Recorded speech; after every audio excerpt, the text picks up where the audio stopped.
A'udzubillahi minasyaitonirrajim. Bismillahirrahmanirrahim.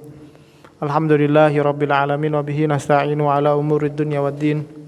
Asyhadu an la ilaha illallah wahdahu la syarikalah wa asyhadu anna Muhammadan abduhu wa rasuluh sallallahu alaihi wa ala alihi wa ashabihi wa man tabi'ahum bi ihsanin ila yaumiddin. Wa sallama tasliman katsira. Amma ba'du, ikhwani fid din rahimani wa rahimakumullah. Assalamualaikum warahmatullahi wabarakatuh. Di majelis yang mulia ini, mari sama-sama kita berdoa kepada Allah Subhanahu wa taala. Semoga Allah berikan kita taufik, hidayah. Allah mudahkan kita dalam semua urusan kita. Allah mudahkan kita dalam perkara kita mencari ilmu. Allah mudahkan kita dalam setiap masalah yang kita hadapi. Allah kuatkan kita. Allah mudahkan buat para orang tua yang ingin anak-anaknya menjadi anak-anak yang soleh dan solehah. Allah mudahkan buat mereka anak-anak yang punya tekad dan niat baik ingin memperdalam agama Allah Subhanahu wa taala, yang ingin ngapalin Al-Qur'an 30 juz, yang ingin hafal ribuan hadis Nabi SAW, yang ingin agar Allah pahamkan agama kepada mereka. Semoga semuanya Allah mudahkan. Tidak lupa kita juga berdoa agar semua urusan kita, mencari nafkah kita, pekerjaan kita, semoga Allah mudahkan, Allah halalkan, Allah berkahi. Semoga yang sedikit Allah tambah, yang sudah banyak Allah barokahi, sehingga yang keluar dari lisan kita adalah rasa syukur, selalu merasa bersyukur kepada Allah Subhanahu wa taala. Karena hal pertama yang seringkali membuat kita kurang bisa bersyukur kepada nikmat yang telah Allah berikan adalah di mana kita tidak menyadari bahwa banyak sekali nikmat yang Allah berikan kepada kita. Ya, jadi jangan sampai kita ngukur kebahagiaan orang lain dengan ukuran bahagia kita, karena setiap orang punya versi bahagianya masing-masing. Orang yang punya mobil mewah, rumah besar, itu punya versi bahagia sendiri. Beda dengan mereka yang Allah takdirkan hariannya adalah menarik becak, berkeringat dari pagi sampai siang, pulang-pulang disambut oleh keluarganya. Kita tidak bisa katakan mereka yang punya pekerjaan yang mapan, kendaraan mewah, rumah mewah lebih bahagia daripada mereka yang hanya narik becak, mereka yang nggak punya kendaraan, yang nggak punya rumah. Nggak bisa, karena setiap orang punya versi bahagianya masing-masing. Bisa jadi mereka yang narik becak di siang hari, malamnya bisa tidur pulas, nikmat sekali. Di samping itu bisa jadi orang yang punya rumah mewah, kendaraan mewah, malamnya nggak bisa tidur karena memikirkan kreditan. Jadi nggak bisa kita bilang orang ini bahagia, lebih bahagia, orang ini lebih bisa bersyukur, orang ini tidak bisa bersyukur. Karena perkara itu adalah perkara rezeki yang Allah bagikan ke setiap hambanya sesuai ukurannya masing-masing sebelum dia diciptakan oleh Allah Subhanahu wa taala. Maka tugas kita sebagai hamba Allah, manusia biasa, harus banyak-banyak belajar bersyukur. Alhamdulillah, saya Allah berikan nafkah hari ini cukup untuk makan saya dan keluarga. Alhamdulillah, Allah hari ini takdirkan bisa ikut ngaji di Masjid Fatimatu Zahra. Alhamdulillah, malam ini Allah takdirkan kita bisa berkumpul sama orang-orang baik, orang-orang yang kita kategorikan sebagai orang soleh. Karena ketemu dengan orang soleh, berkumpul dengan orang baik, itu punya asar yang luar biasa, punya bekas. Kita sama-sama kumpul dengan orang-orang yang satu frekuensi, satu misi, satu niat, satu tujuan, lillahi ta'ala, semuanya mencari ridho Allah. Itu punya pengaruh yang luar biasa, walaupun tidak saling bertukar pikiran. Ketemunya kita dengan orang soleh, itu otomatis akan memberikan kita semangat yang berbeda. dibanding ketemu orang yang jarang sholat, orang yang jarang ngaji. Apalagi pertemuan kita warnai dengan apa? Membaca ayat-ayat Allah, mengkaji syariatnya, mengkaji agama Allah Subhanahu wa ta'ala. Yang dimana dalam hadis yang sahih diriwayatkan oleh Imam Bukhari rahimahullah ta'ala dari sahabat mulia Muawiyah bin Abi Sufyan radhiyallahu ta'ala anhu, Nabi SAW bersabda, man yuridillahu bihi khairan yufaqihu fiddin. Salah satu tanda orang Allah takdirkan dia jadi baik di dunia, besok mati masuk surga, tandanya Allah mudahkan dia untuk paham agama Allah. Kata para ulama, hadhi bisyarah, ini merupakan kabar gembira buat mereka yang Allah takdirkan paham agama, ikut ngaji paham apa yang disampaikan ustadznya di pengajian, ikut nyantri mondok paham apa yang dikaji ustadznya di pesantren. Berapa banyak ilmu yang kita pahami itu adalah tanda Allah pengen kita jadi orang baik. Dan kata para ulama, tanda orang baik di dunia dipahamkan tentang ilmu agama. Ini kabar gembira, besok insya Allah saat mati umurnya habis Allah masukkan ke dalam surga. Allahumma amin. Insya Allah semuanya ahli surga. Sama-sama kita kumpul di Fatimah Zahra, besok sama-sama kita kumpul di surga Allah Subhanahu wa ta'ala. Amin amin ya rabbal alamin.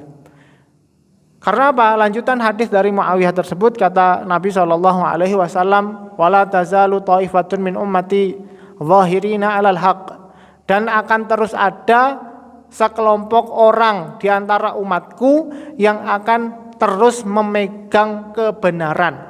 Itu janji Allah. Itu senada dengan firman Allah, inna nahnu nazzalna dzikra wa inna lahu lahafizun.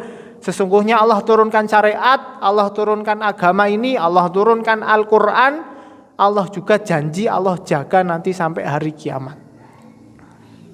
La tazalu ta'ifatun min ummati zahirina 'alal haq, bahwasanya akan terus ada sekelompok orang dari umat Nabi Muhammad SAW yang akan terus berpegang kepada kebenaran. La yadurruhum man khalafahum hatta ya'tiya amrullahi wa hum kadzalik. Mereka tidak takut, tidak pernah gentar terhadap orang-orang yang menyelisihi mereka sampai hari kiamat tiba, mereka akan terus memegang kebenaran. Apa tandanya? Tandanya adalah di awal hadis tadi, tandanya mereka sering bertafakuh fiddin. Mereka sering belajar agama, mereka sering buat pengajian, mereka sering ikut pengajian. Bapak-bapak ngajak istri-istrinya, orang tua ngajak anak-anaknya, kakak-kakak ngajak adik-adiknya, semua saudara diajak untuk ikut pengajian. Itu tandanya orang baik, itu tandanya besok mati mudah masuk surga. Makanya kita yang sudah tahu amal ibadahnya kurang, soleh juga belum pasti, sudah tidak atau belum Allah takdirkan dengan harta yang banyak terus kita gampang sedekah, belum tentu juga hartanya banyak juga gampang sedekah. Maka cara paling mudah untuk tahu kita ini termasuk orang baik atau tidak, banyak-banyaklah menghadiri majelis ilmu. Maka majelis kita di malam hari ini setelah menunaikan sholat maghrib berjamaah, sama-sama kita ingin mengkaji agama Allah Subhanahu wa ta'ala. Maka saat kita bertemu dengan siapapun saudara kita di majelis ilmu, anggaplah dia sebagai saudara kandung kita sendiri.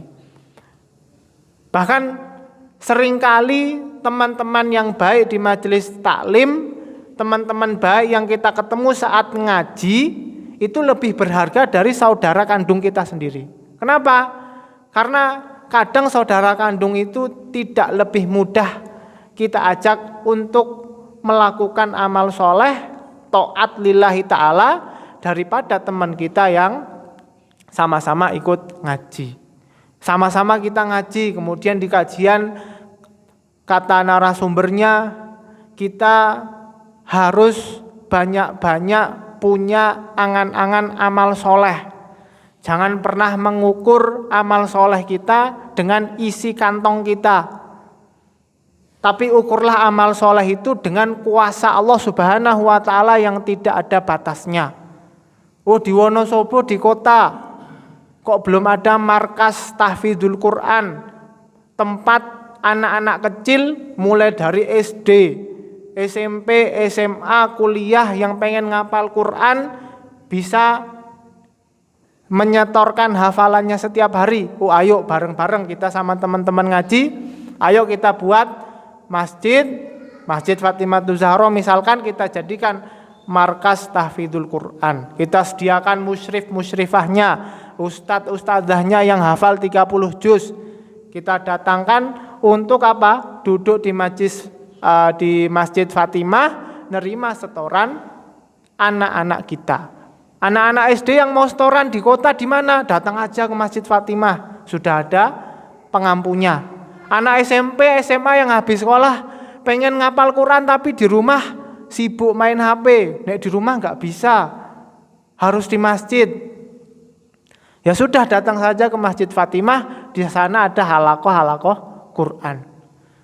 Wah Ustadz, gimana nanti kalau kita buat markas tahfidz, kita buat Masjid Fatimah jadi tempatnya, pusatnya orang belajar Quran di kota Wonosobo, siapa nanti yang menanggung biayanya? Siapa nanti kemudian yang gaji ustadz-ustadzahnya? Siapa nanti yang buat asramanya? Jangan pernah pikir amal soleh dengan isi kantong kita. Isi kantong kita itu cukup buat nafkah kita dan keluarga. Itu sudah pasti cukup. Gak akan kita mati, anak kita mati, istri kita mati, kecuali kalau rezekinya memang sudah habis. Tapi saat beramal soleh, mental kita harus mental rahmatan lil alamin. Sebagaimana Islam ini diutus Nabi SAW rahmatan lil alamin, rahmat bagi seluruh alam. Ya Wonosobo pasti kecipratan, Wonosobo pasti ada nanti pusat kajian ilmu tafsir, pusat kajian ilmu hadis. Tapi semua itu berawal dari anak-anak ayo ngapal Al-Quran. Anak-anak kalau sudah biasa ngapal Quran, SD-SD-nya rampung SD, rampung 30 juz. Yang sudah terlanjur SMP, terlanjur SMA, enggak apa-apa ikut program tahfidzul Quran di sore hari kayak Madin, Madrasah Diniyah ngapalin Quran. Sudah bisa baca Quran, masuk sekarang ngafal Quran, surat-surat pendek juz 30, juz 29.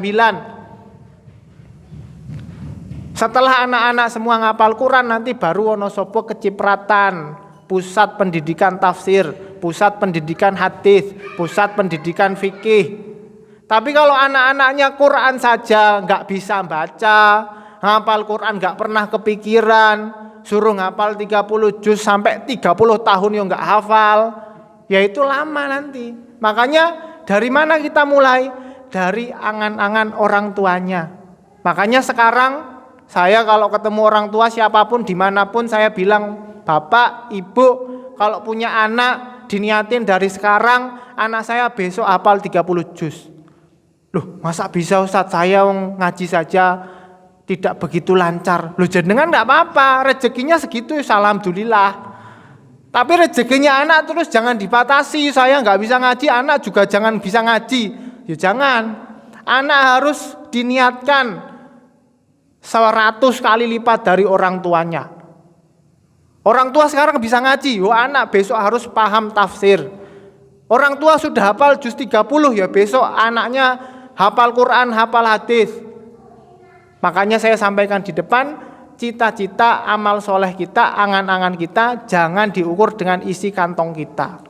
Bismillah bareng-bareng bapak-bapak pengajian, ibu-ibu pengajian, jumlahnya 20 orang.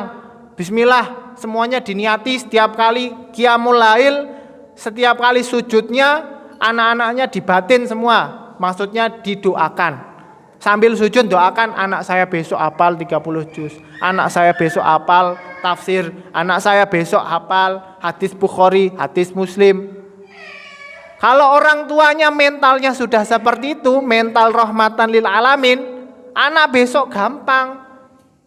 Gak disuruh ngaji, ikut temannya ngaji, bapak saya juga mau hafal Quran kayak teman saya.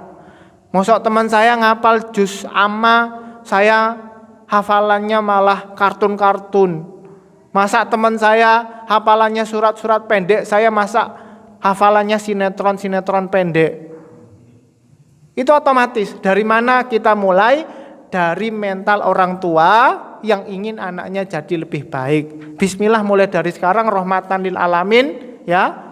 Wonosobo juga pasti dapat barokahnya diutusnya Kanjeng Nabi Shallallahu Alaihi Wasallam. Kalau di kota-kota lain, di Jogja, di Solo, ada tempat di mana semua anak kalau selesai sekolahnya bisa nyetorkan hafalan. Kalau di Wonosobo belum ada, bisa dibuat di Masjid Fatimah. Ngapunten niki Pak Tamirnya sinten? Minta izin nanti kalau misalkan bapak-bapak sepakat ya, qiyamul lail nanti malam sebelum tidur sholat witirnya sambil sujud sambil minta sama Allah, ya Allah saya pengen nanti di kota ada tempat markas anak-anak nek mau hafalan gak bingung. Karena namanya cita-cita yang besar itu pasti diiringi dengan sarana dan fasilitas yang memadai. Nah nanti bapak-bapak, ibu-ibu udah semangat, ayo anak-anak ngapal Quran. Ya ini saya udah hafal, mau setoran ke bapak gak hafal kok. Lah ini saya sudah hafal 1 juz, mau yang 2 juz, 3 juz gimana? Kalau mau ke Gandok Kali Kajar sama mas-mas santri di sana yang udah hafal 10, sudah hafal 15 juz kejauhan, di kota harus ada. Saya ketemu Ustadz Mukhlis sudah beberapa kali saya sampaikan, Ustadz nanti sama jamaah yang hadir kalau bisa di kota Kecamatan Wonosobo kita buatkan markas anak-anak belajar agama, belajar hafal Quran. Sudah tempatnya Ustadz Mukhlis. Biar mudah di kota siapapun yang mau ngaji ke tempatnya Ustadz Mukhlis.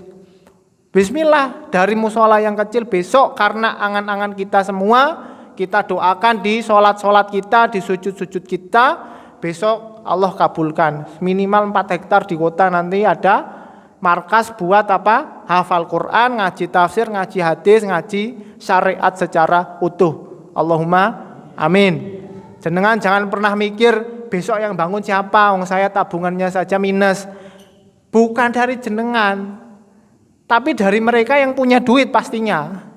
Kalau kita punya duit ya berarti dari kita masuk. Sehingga semua itu punya peran. Orang kaya dengan hartanya, orang alim dengan ilmunya, ya orang soleh ya dengan doanya. Jenengan ini orang soleh. Siapa yang ragu?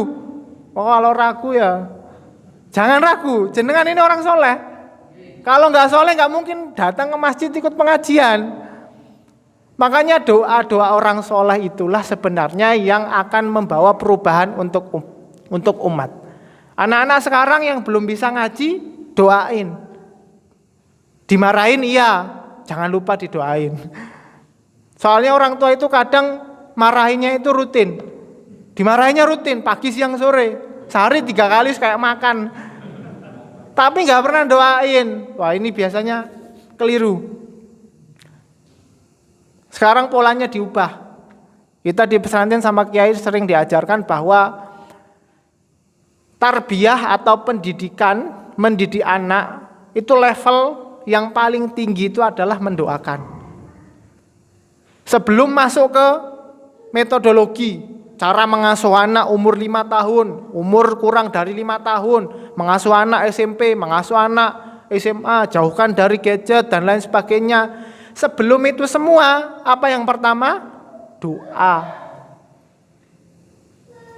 Makanya saat doa, itu panjatkan doa-doa terbaik kita semua.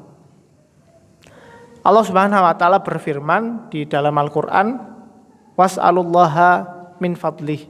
Mintalah kalian dari fadilahnya Allah Subhanahu wa taala.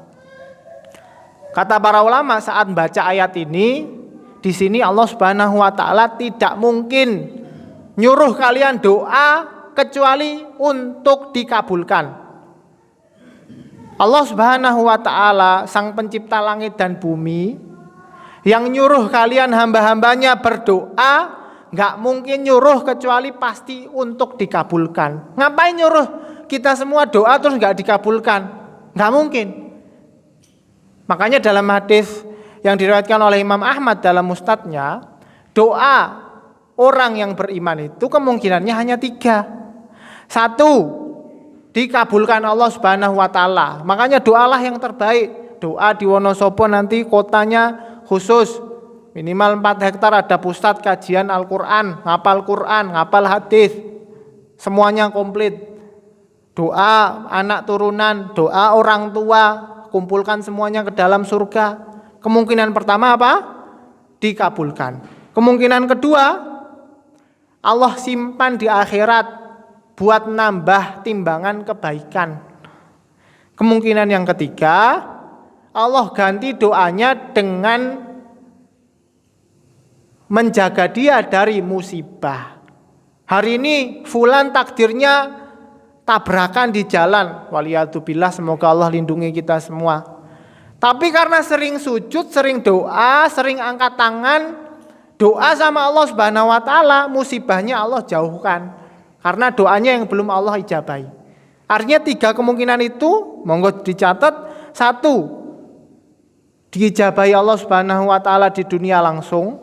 Yang kedua, disimpan di akhirat sebagai tambahan timbangan kebaikan. Yang ketiga, Allah ganti doa itu dengan apa? Menjauhkan musibah dari dirinya. Sehingga orang doa itu enggak akan pernah rugi. Ya. Makanya kita ya kalau baru bisanya berdoa, maka berdoalah yang banyak kepada Allah dengan doa-doa yang terbaik. Ikhwani fiddin rahimani wa rahimakumullah. Malam ini kita akan bahas tentang surga dan neraka. Begitu nggih judulnya? Surga dan neraka. Saya ini lupa-lupa ingat. Apakah judulnya memang surga dan neraka atau neraka saja atau pedihnya neraka? Intinya surga dan neraka. Kita coba mau mengkaji, tapi kajian yang akan saya sampaikan ini, saya akan biasakan ngaji itu mulai dari sumber syariat kita yang pertama. Apa sumber syariat kita yang pertama? Tidak lain dan tidak bukan adalah Al-Quran.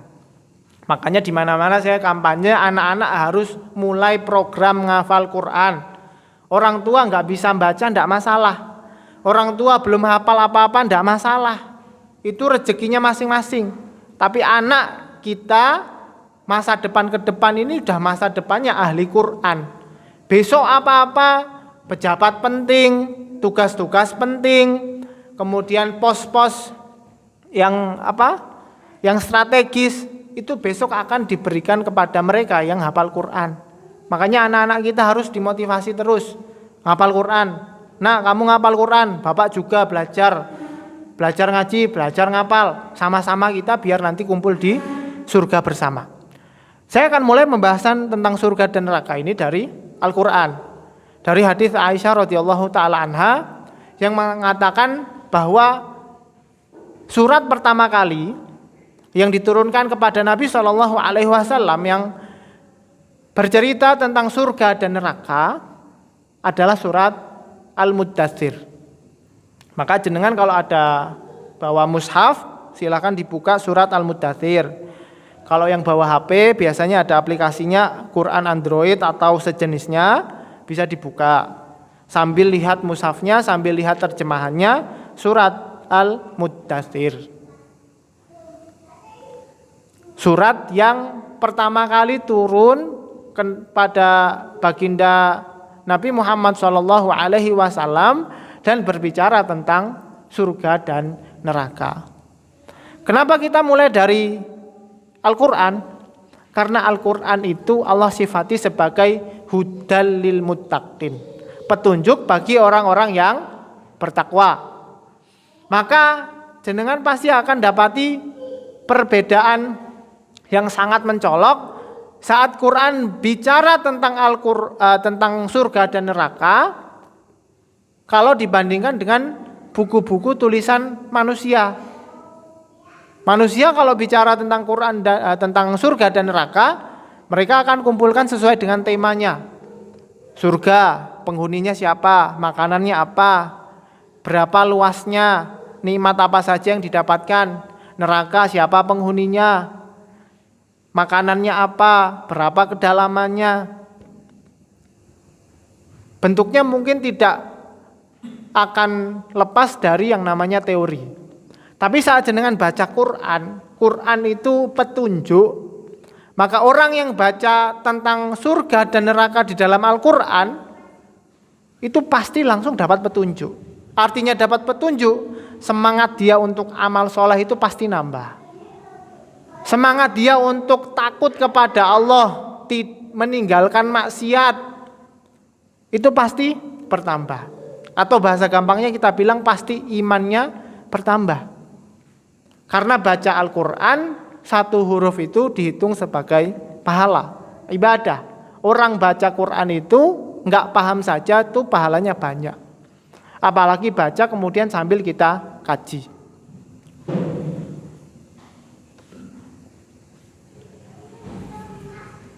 Permulaan dari kajian ini saya akan bacakan beberapa asar ataupun dalil yang berbicara tentang surga dan neraka. Pertama, bisa jenengan catat di surat Ali Imran ayat 185. Allah Subhanahu wa taala berfirman, "Faman zuhziha 'anil nar wa udkhilal jannata." Di sini disebutkan neraka dan surga. Faman zuhziha 'anil nar, dan barang siapa yang dijauhkan dari api neraka.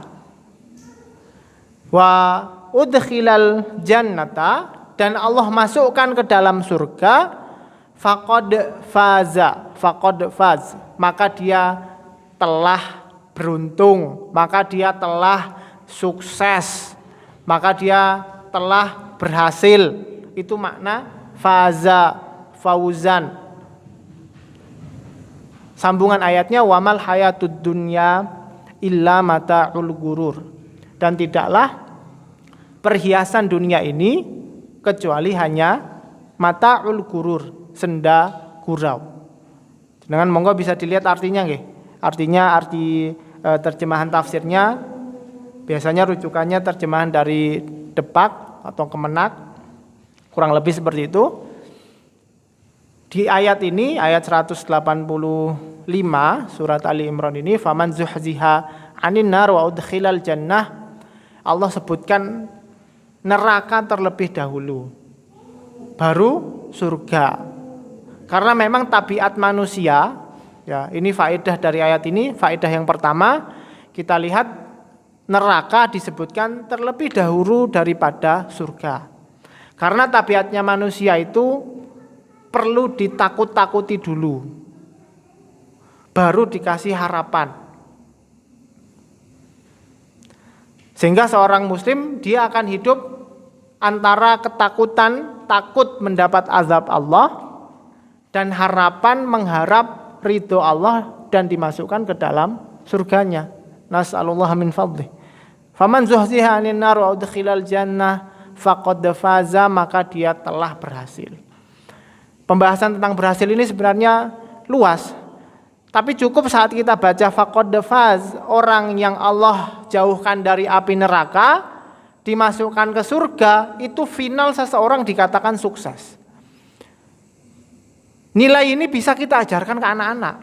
Dan untuk mengajarkan nilai ini Anda nggak perlu hafal 30 juz. Bapak-bapak, ibu-ibu di rumah nggak perlu harus lulusan pesantren.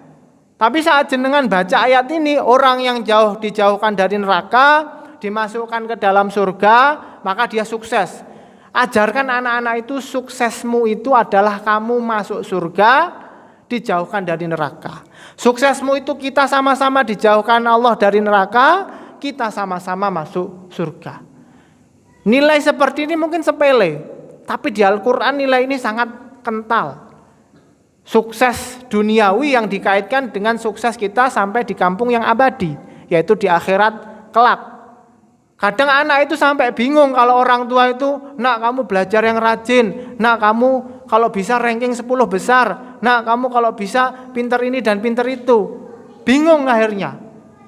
Karena dari sekian banyak permintaan orang tua, gak semuanya bisa dipenuhi. Ranking juga enggak, matematika juga jelek, dan lain sebagainya dan lain sebagainya.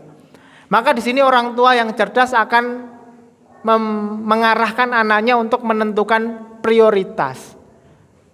Nah, prioritasmu adalah bagaimana kamu nanti mati masuk surga.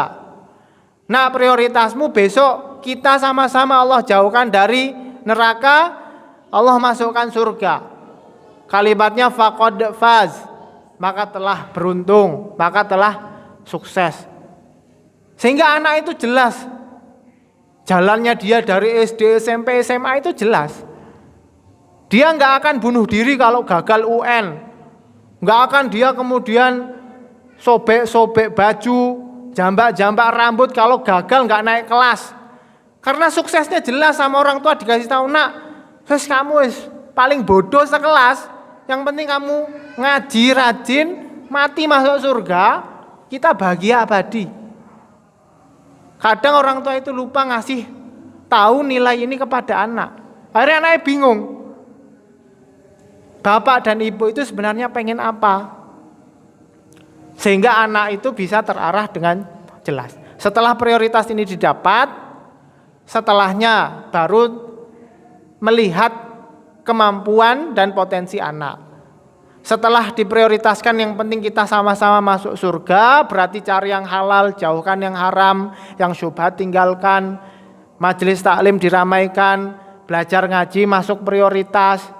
Baru lihat kemampuan dan potensi anak. Oh, anak pintar nulis, ya sudah, ajarkan menulis. Oh, anak pintar belajar bahasa asing, bahasa Inggris, bahasa Mandarin, bahasa Arab. Oh, kembangkan. Oh, anak pintar dagang, kembangkan. Tapi dia tetap tahu mana prioritas dalam hidupnya. Oh, prioritasnya tetap saya harus masuk surga bareng bapak ibu saya. Kasihan bapak ibu kerja dari pagi sampai malam, banting tulang, jungkir balik buat sekolah saya. Kok finalnya kita Allah azab di neraka, itu kan sangat-sangat sengsara. Sehingga anak itu tahu, oh ya, besok itu namanya surga neraka itu pasti.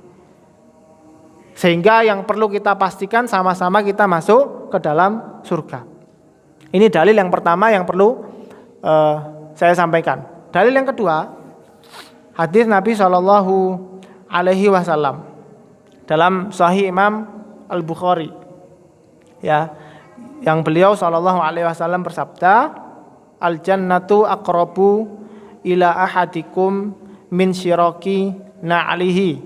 Surga itu lebih dekat kepada kalian daripada sandal jepit yang dipakai. Syiraku na'li itu artinya tali yang dipakai buat sendal. Kalau bahasa kita mungkin sandal jepit. Begitu pula kata beliau, wan naru mithlu dzalik, dan surga neraka pun seperti itu. Ini juga jadi nilai kedua yang bisa kita tanamkan ke anak-anak. Nah, namanya surga neraka itu pasti.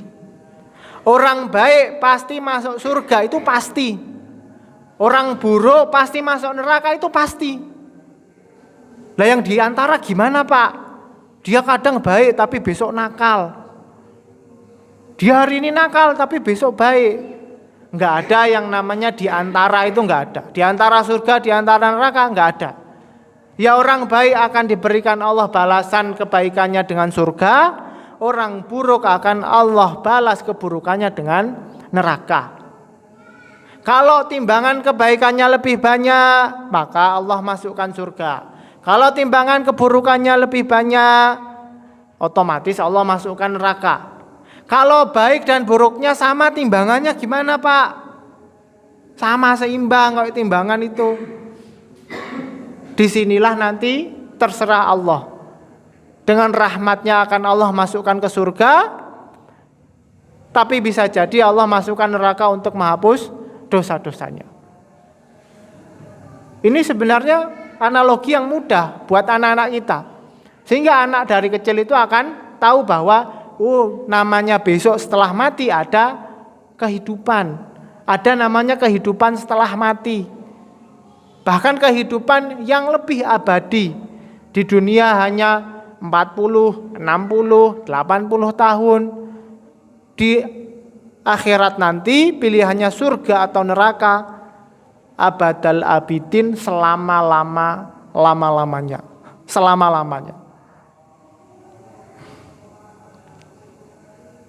Sederhana, dalil yang kita baca, nilai yang kita sampaikan ke anak. Seperti itulah orang tua kalau ingin mendidik anak. Tidak ada yang mengharuskan orang tua harus hafal sekian juz, harus paham sekian hadis, harus khatam sekian kitab. Cukup orang tua paham mana prioritas dalam agama sehingga diajarkan ke anak, nak, besok final kita adalah berkumpul kembali di surganya Allah.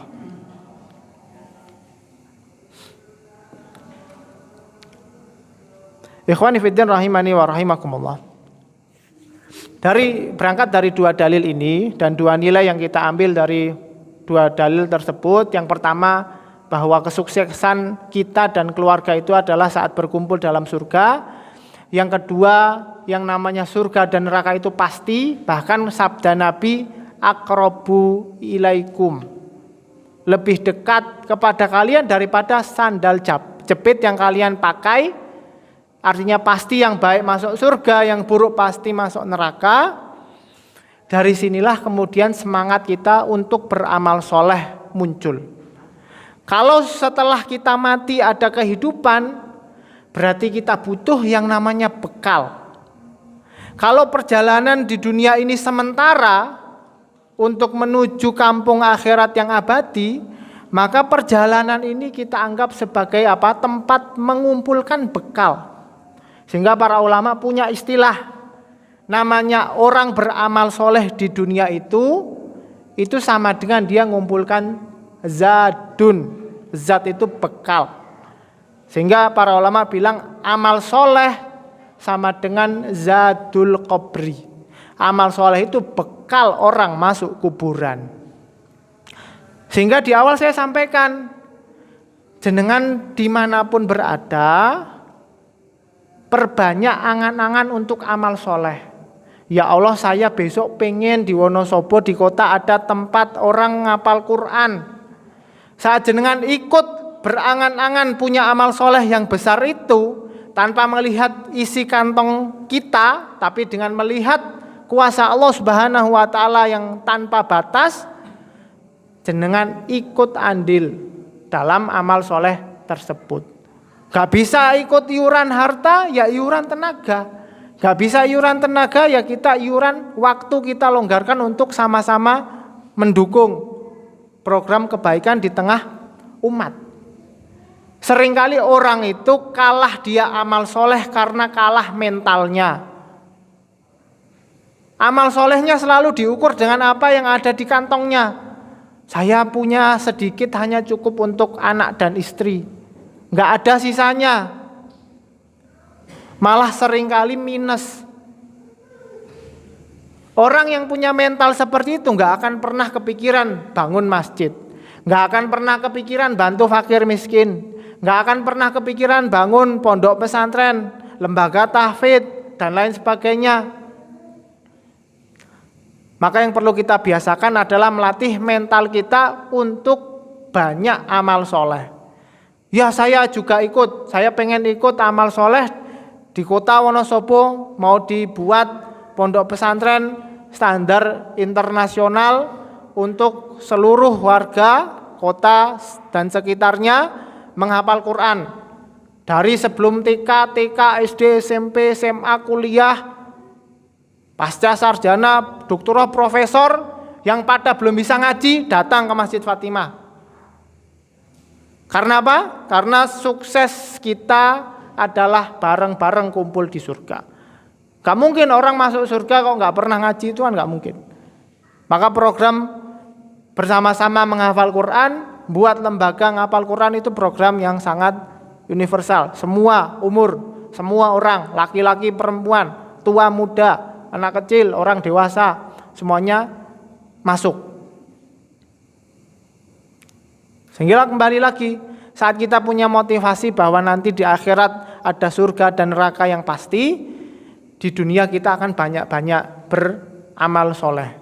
Amal soleh dalam bentuk apapun, partisipasi dalam bentuk apapun. Bahkan saat kita hanya ikut bawakan makanan buat orang-orang fakir walaupun bukan kita yang infakkan, tapi kita ikut bantu membawakan makanan itu untuk sampai kepada mereka yang membutuhkan, kita sudah ikut berpartisipasi. Nah, ini sudah azan gitu. Isya. Kita azan dulu. Biasanya ini berhenti jam berapa? Isya. Oh, nggih. Kalau begitu ini saya selesaikan materinya biar nanti azan terus sholat. Materi yang langsung kita masuk ke surat Al-Muddatsir. Sambil dilihat nggih di surat Al-Muddatsirnya. Sholat isya'nya nanti setelah materi ini selesai.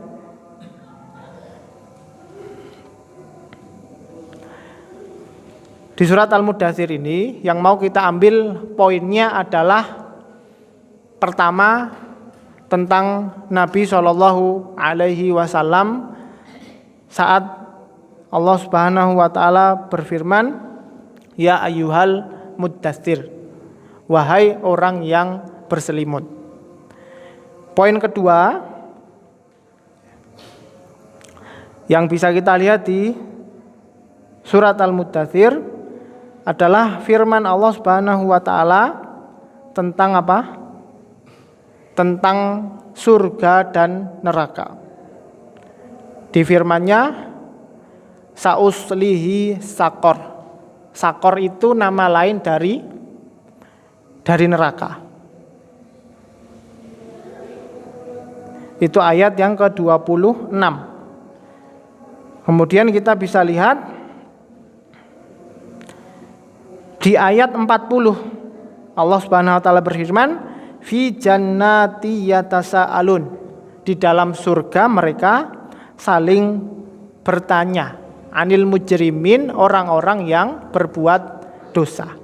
Ini 3 poin yang mau saya sampaikan di dalam surat Al-Muddatsir. Saya ulangi, surat Al-Muddatsir itu adalah surat pertama yang Allah turunkan kepada Nabi Shallallahu Alaihi Wasallam yang berbicara tentang surga dan neraka. Dari mana ini kita dapat kesimpulan ini? Dari hadis sahih yang diriwayatkan oleh Aisyah radhiyallahu taala anha saat ditanya oleh seorang laki-laki dari Irak tentang urutan mushaf. Hadisnya sahih dalam Sahih Imam Bukhari.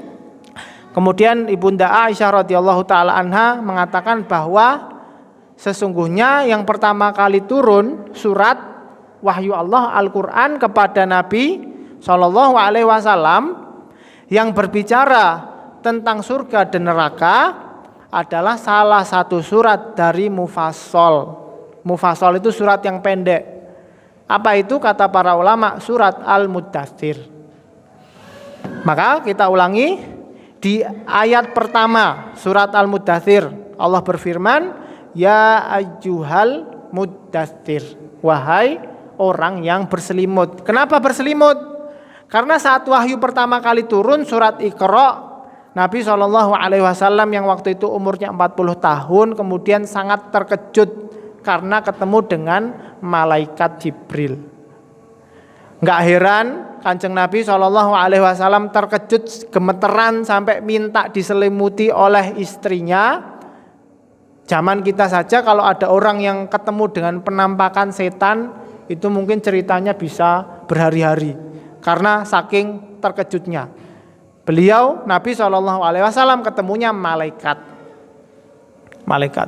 Dan ini sebenarnya bisa kita jadikan tolak ukur iman kita sedang naik atau turun. Saya sampaikan, orang kalau mimpi kemudian sering mimpi setan, itu tandanya imannya lagi lemah. Tapi kalau mimpi kemudian sering mimpi yang bagus-bagus, indah-indah, itu berarti imannya lagi terjaga. Maka kalau ketemu mimpi yang jelek, itu peringatan, oh mungkin kita ibadahnya ada yang kurang. Bukan terus bangga, saya tadi ketemu pocong mimpi. Itu malah masalah itu. Karena imannya kurang stabil. Itu ayat pertama nggih. Itu ceritanya tentang apa? Beliau SAW yang Dikuatkan Allah Subhanahu wa taala dengan wahyu, wahai yang berselimut, qum fa'anzir, bangunlah kamu dan berilah peringatan. Wa rabbaka fakabir, di ayat ketiga ini tanda buat siapapun yang mengalami kesulitan, maka solusinya ada di ayat yang ketiga ini. Di sini jenengan bisa bayangkan baginda Nabi SAW yang diberi amanah sebagai seorang Rasul dan Nabi, yang sudah terbayang nanti kalau dakwahnya tidak diterima, kalau dimusuhi oleh saudaranya sendiri, keluarganya sendiri, merasakan beban yang begitu berat, yang dalam firman Allah, inna sanulqi alaika qaulan tsaqila, perkara yang sangat berat. Solusinya di ayat yang ketiga, warabbaka fakabir, dan Tuhanmu agungkanlah. Maka kita saat bertemu dengan masalah sebesar apapun, sujudlah kepada Allah. Sama keluarga kok banyak masalah, berarti mungkin kita sedang jauh dari Allah Subhanahu wa taala. Sama istri kok kadang rewel, mungkin kita kurang sujudnya. Anak-anak kok dididik kok pada nggak manut, mungkin kita kurang amalan sunnahnya.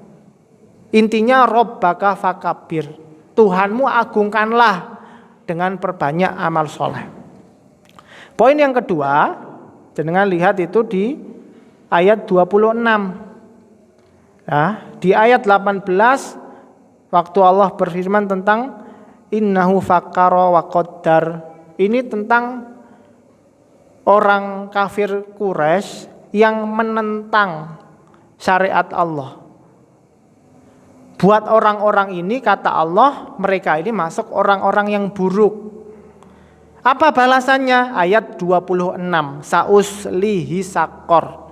Kata Allah, akan saya masukkan ke neraka sakor.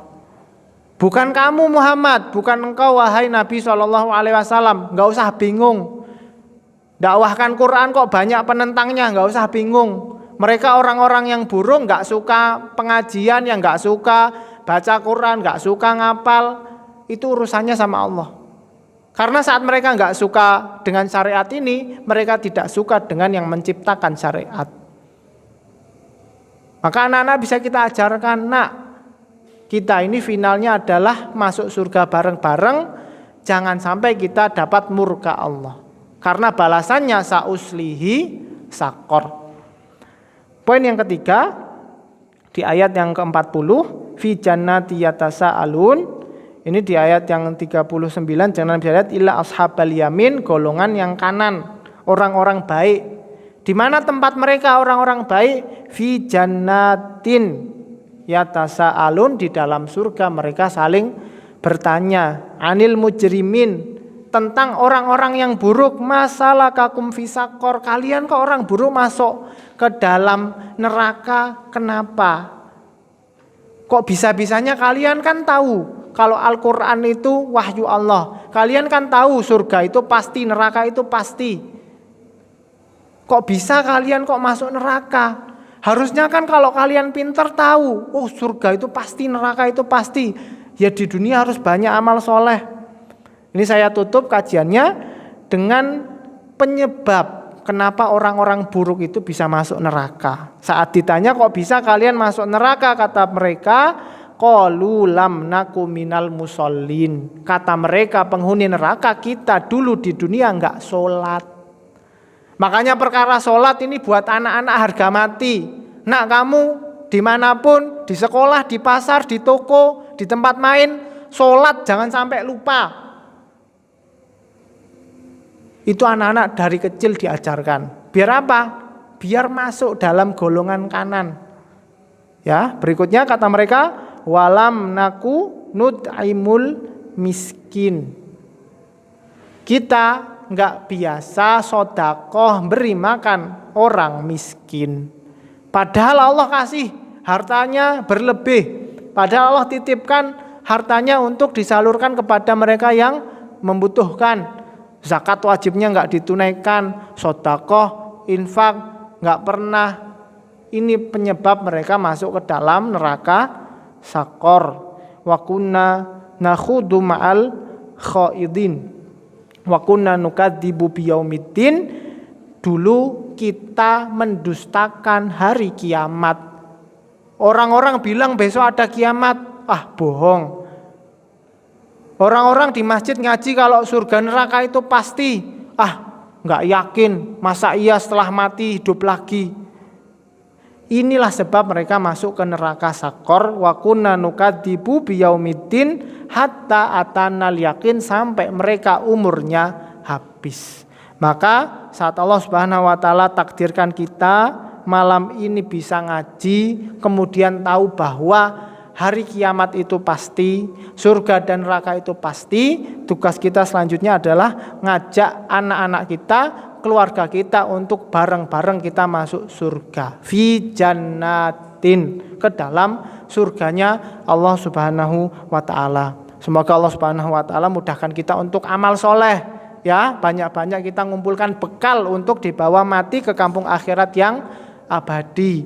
Jangan lupa pesan saya untuk mulai amal soleh dengan angan-angan, cita-cita, ya. Pengen amal besar, mulailah dengan cita-cita. Pengen di Kota Wonosobo ada pondok pesantren untuk para penghafal Al-Quran, mulailah dengan cita-cita. Karena dengan cita-cita itu kita bisa ikut amal soleh.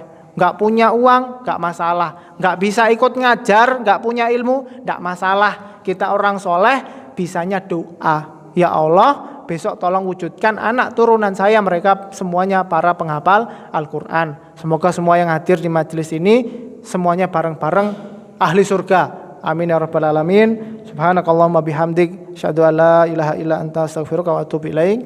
Assalamualaikum warahmatullahi wabarakatuh.